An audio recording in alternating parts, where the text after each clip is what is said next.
Jésus qui vient de traverser le lac avec ses disciples et descend de sa barque, est immédiatement entouré par la foule. Le chef de la synagogue du petit port, un certain Jaïr, se précipite sur lui. Ma petite fille est en toute extrémité, viens lui imposer les mains. Marc 5, 21.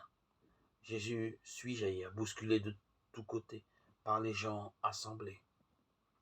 Or, une femme atteinte de perte de sang depuis 12 ans, qui avait souffert du fait de nombreux médecins et avait dépensé tout son argent avec eux, sans aucun profit, allait de mal en pis.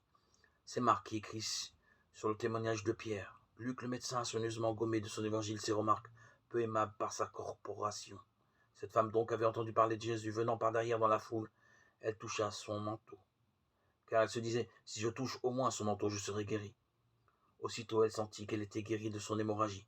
Alors Jésus, s'étant retourné dans la foule, demanda, qui a touché mes vêtements? Ses disciples répondirent, tu vois la foule qui te presse de tous côtés, tu demandes qui m'a touché?